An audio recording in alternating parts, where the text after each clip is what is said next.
Exact, exact. Ouais. Hein?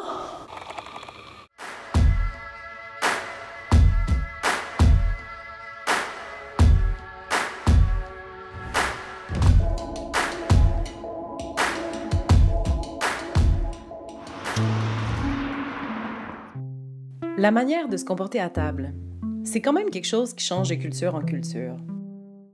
C'est souvent dans les petits détails que je me rends compte que la manière de se comporter autour d'une table est pas pareille en France qu'au Québec. C'est ce que j'ai eu envie d'explorer aujourd'hui en me rendant à la Villa Rabelais, un lieu qui regroupe des chercheurs et qui propose des activités autour de la gastronomie et de l'alimentation.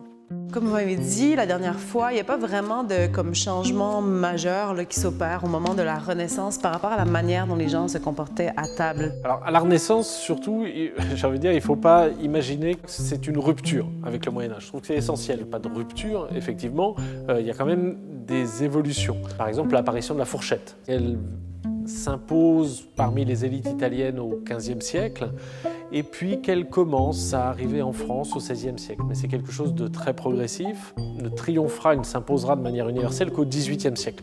Et encore une fois, je ne parle là que des élites. L'autre élément d'art de la table qui évidemment conditionne aussi les manières de table, c'est l'assiette. Solide, on mangeait sur un dispositif qui s'appelait le tailloir et le tranchoir, c'est-à-dire une plaque de métal, dessus posait une tranche de pain épaisse, de pain rassis, et on mettait les aliments solides sur cette tranche de pain. Et puis au XVIe siècle, très progressivement, en Europe, ce n'est pas que français, va s'imposer l'assiette moderne. Tout évolue en permanence. La table de la Renaissance reste relativement, et là on ne parle que de l'aristocratie, reste relativement dépouillée.